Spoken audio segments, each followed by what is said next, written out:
Hey, Happy New Year. I'm back, and it's been since June of 2022 that I published anything. Thanks for hanging in there, and hope you enjoyed the other material. I've been just living and doing a lot of other things and not focusing on YouTube during that time, but a lot has changed since then, and thought I'd kind of drive a few things forward. Maybe just explore some of the new items that I'm learning about and playing with here. So, a couple things to show you. Maybe the first one I can show you is this. Let me just change my camera over here. Here you can see a Teenage Engineering KO2. This is the EP133, this sampler that's come out. It's a sampler and a sequencer. It's a completely unique instrument in the sense that the way it's designed, the user experience, the way that you can manage and control it. This is a tool that connects to your computer and allows you to, set up samples and things like that. It comes with a set of samples. It's actually only got 64 meg of sample memory, which is very small. But it forces you to make decisions about how you compose. And there's only 6 or 12 note polyphony, depending on if it's stereo or mono samples. So there again, you don't get a huge arrangement of tones to build tons of layers with. But having said that, it's still very cool. It's just, forces, like I said, that minimalism, and then it's just a great UI, almost like it's like an old adding machine on my dad's desk when I was a kid. So I always wanted to pound on those little keys and stuff like that, and this gives you that ability to have that kind of a hands-on experience and be making music instead of totaling up receipts. So yeah, very cool. You'd expect it to do the things like act like a drum machine. It's got these 4 banks. It's got what are called scenes. There's then patches within the banks. 12 or and then there's just a range of samples. You can load your own samples. So what you're seeing on this demo screen here is the tool that allows you to drag in samples from your own library, which I've done. I have a few here, including one from Piano Book, which is the Great Sound Library website. So, what I'd like to do here while I've been learning this is just set up some beats, set up some cool phrases that I want to play along with mostly. It's also got this great set of real-time effects, which make it like a DJ instrument, really. So if I just turn on one of these tracks that I've been playing with.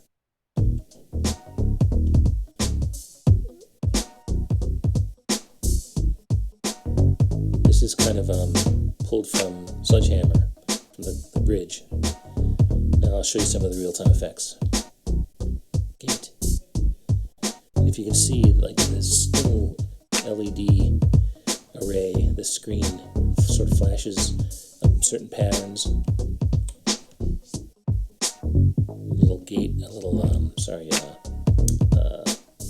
Notch filtering that you can do there, and everything kind of stacks as well.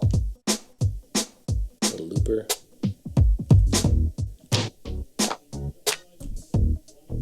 So you can hear that I'm able to do a lot in real time.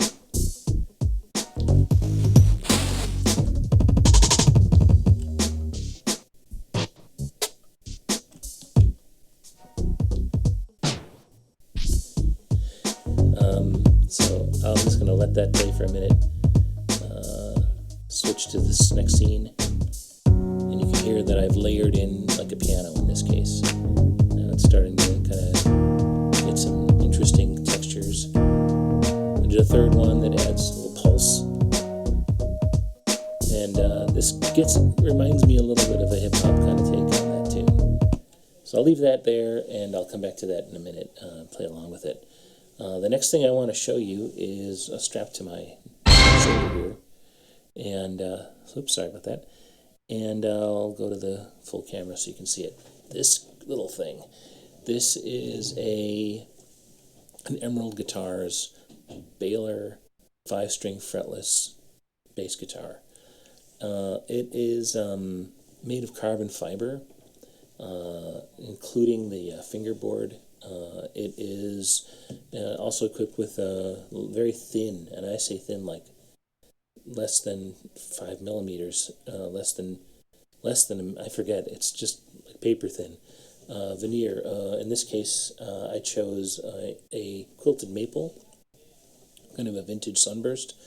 But you have a lot of flexibility over what you can pick, even from their stock, where they have a range of exotic woods they buy, and no two are the same. So when I selected this, of course, this piece of wood is the only piece like it because it's actually a veneer from a piece of maple.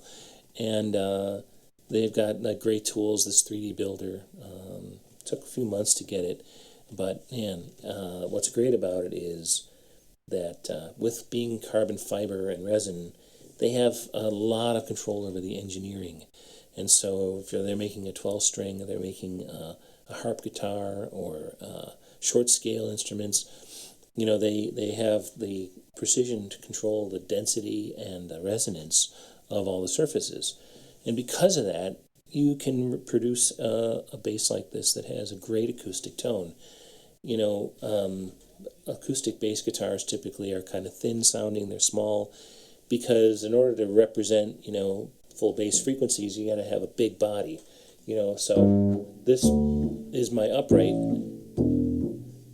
It's a 5-string upright. It's a full 3/4 scale, 42-inch scale from the nut to the bridge, and it's so far the loudest acoustic bass I can get my hands on.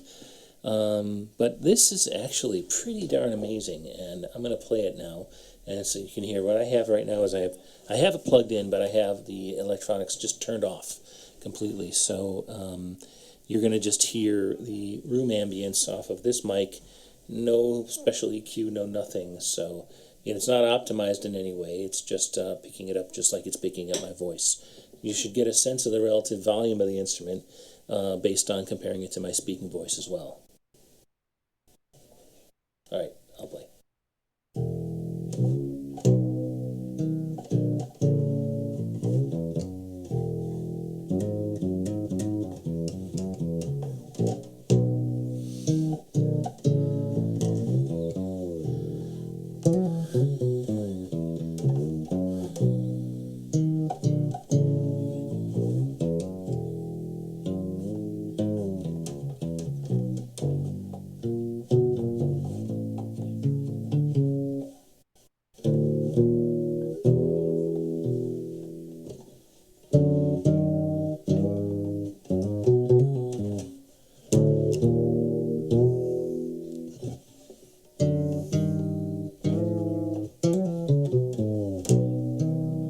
So I'm not that great of a player, sorry, but this is loud. It's loud enough to accompany the guitar, loud enough to accompany unplugged performances, and I'm just kind of playing fingerstyle. I'll dig in a little bit more, and you'll hear it cut even louder.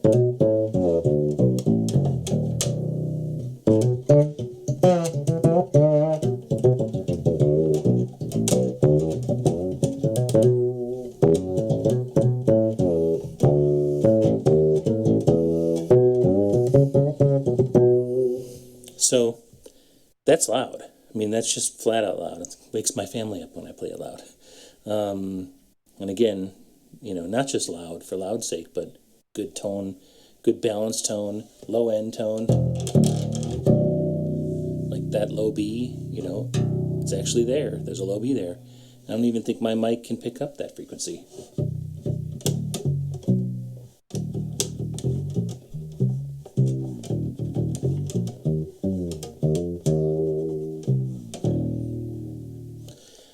So, this was, like the end of a search for me for decades of looking for a fretless 5-string with the low B, acoustic bass, playable, cool, I suppose. It doesn't hurt.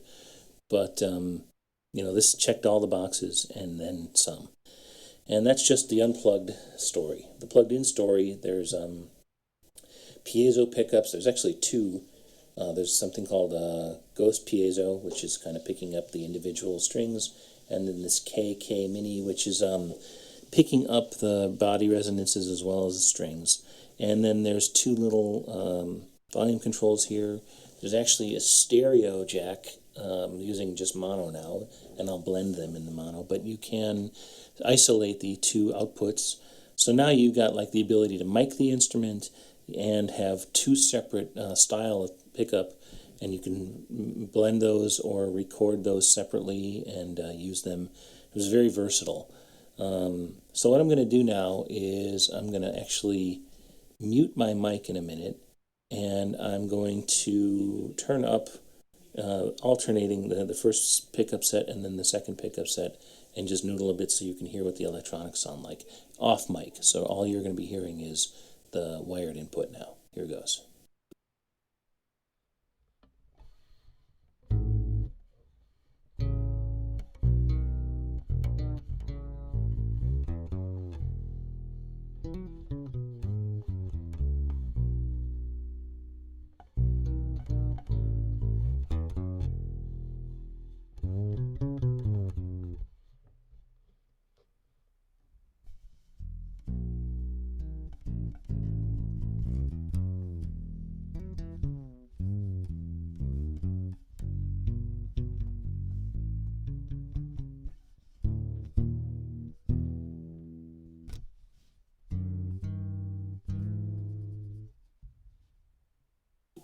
So if you hear the difference there, the first set was the Ghost pickups, the second set was the KRK with the body. I'm still learning. I just got this just a few days ago, and I'm not even clear like what I like or how I like to blend them or what my preferences are, and what the properties of these things are. But one thing I can say is that they still sound pretty natural. With a piezo, it's going to pick up the string noises and stuff, but it actually picks up a lot of the tone of the instrument. I was a little worried, being that it's a graphite instrument, that it would be kind of austere, or I suppose just sterile sounding. But it's got a nice richness to it, and on mic as well as with the electronics. So I'm, again, super thrilled. I thought it was a great find. It's expensive, but check out their website. They have this 3D builder. They have financing. They have 12-string guitars, harp guitars, short scale 12-string guitars, harp ukuleles, nylon string, jazz guitars, electric acoustic hybrids with, magnetic pickups and piezo and stuff. It's just really, really creative, really innovative company. And the other thing is that, it's carbon. It came from Ireland, in all the different conditions you can imagine, on an airplane, in the cold, in the back of a truck, low humidity, high humidity, low temperature, high temperature. When I opened it up and I played it, it was still in tune. I'm sure they tuned it. They dropped it in the bag, put it in the box, sent it, and it came exactly, because it's so stable that none of those temperature and pressure variations caused anything to fall out of tune. That's crazy. And for someone like me who, lazy was the word that came to mind, I don't have to do any maintenance to it. I can just pick it up and play. Take it places in the bag, take it out of the bag, play it. It works, So, yeah, thought I would share this. This is just a crazy cool instrument. Now maybe I'll just play along with my sample here. A couple of phrases here.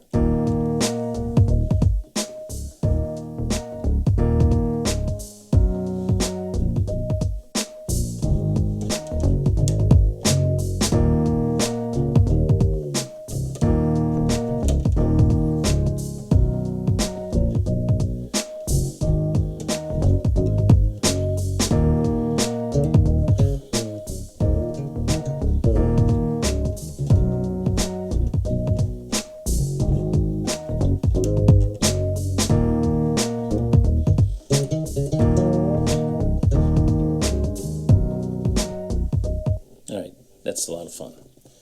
Cool. All right, next I thought I would go back to a little bit of my classic demos. Just a quick walkthrough of some work I'm experimenting with on the Raspberry Pi and on the Pi Sound and ModeP. ModeP is what I was calling it. This is just my screen showing you my signal chain. I'm using the bass that I was just showing you, and so you've been hearing it through the Pi up till now anyway, just the direct lines which are here kind of going right to my workstation. And so we've been hearing the pickups played through the Pi as well. But then I've got this crazy thing going on here. So I've learned about, and these are relatively new additions to the ModeP functionality around control voltage, audio to CV, which is a method of sampling the sound from the instrument, determining the frequency that's being played, turning that into a voltage, a control voltage that you can use to power, an oscillator, or just, build essentially analog style synth functionality. So I've done something simple here. I've got a control voltage filter, audio to CV pitch, and then I've got a VCO, a voltage control oscillator, and I've plugged the frequency in.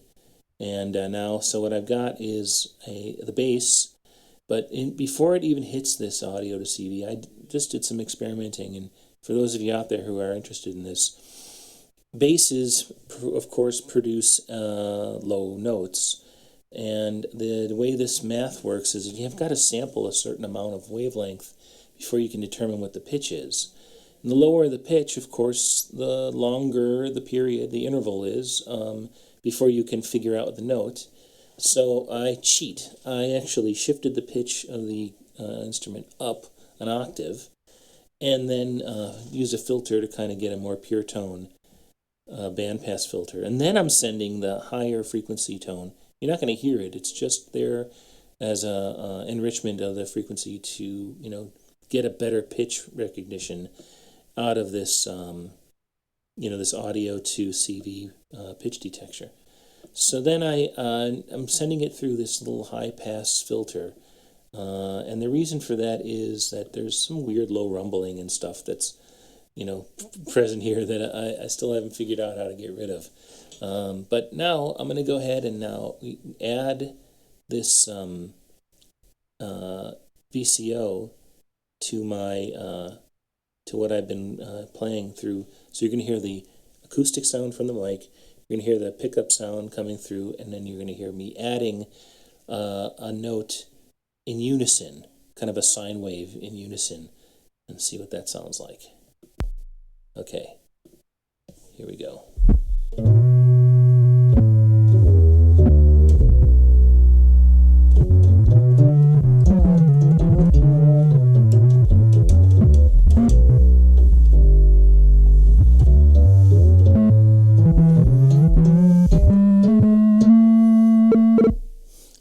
A little bit of glitchiness, a little fun, and it also is microphonic a little. I'm not sure what's going on there.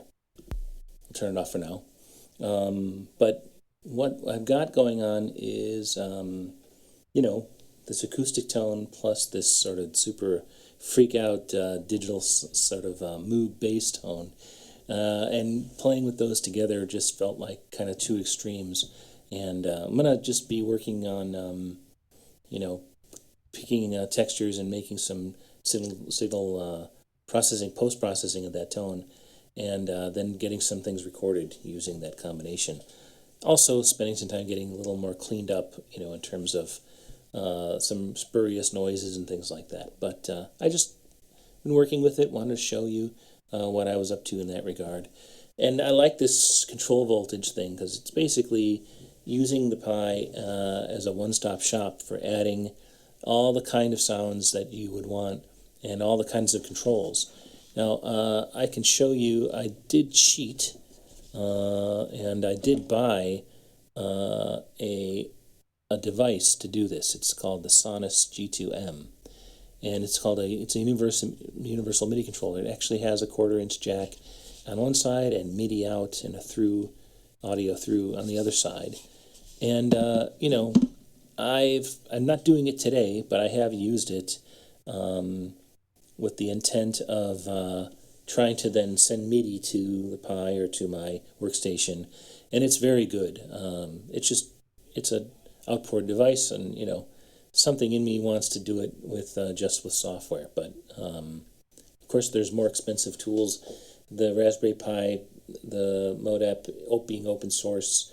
It's just the community that's out there who has the same goals, I guess, as I do, that worked so far to get this working. So taking advantage of that and taking it as far as I can.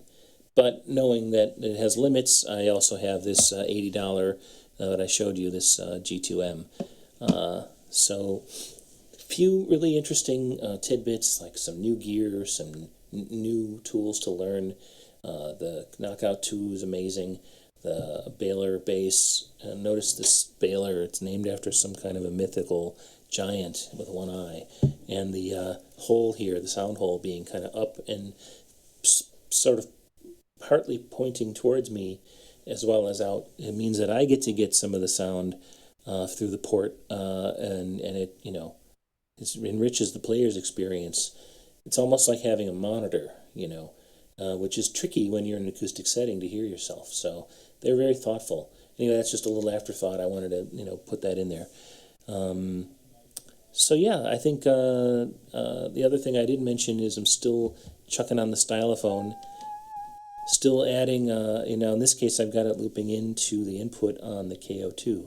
You can set a line in on it, and I'm doing some sampling, some trimming, some pitch, and some playing around with, you know, building a few patches that I can use in those beats from the stylophone.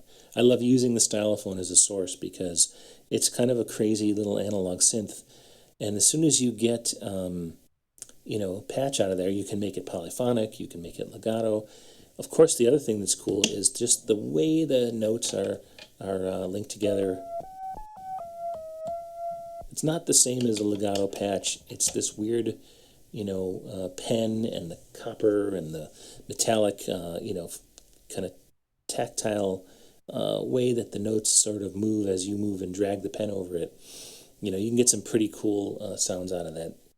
And it's not very stable, it's not easy to play, but if I kind of pay attention and am careful and I can get some phrases in, then I can use them as tracks or loops and, you know, go off and make music. So the little tabletop kit that I see a lot of people use, I'm kind of developing my own version of that. But that's it, I guess. Just back in the seat again, you know, kind of back thinking about things I want to share, things I've thought about, you know, where I've been spending my time and money, and you know, kind of how the creative process is moving forward from here. If you have any questions, please leave comments. If there's something you want to see a deeper dive on, there's tons of media out there that cover off on the KO2.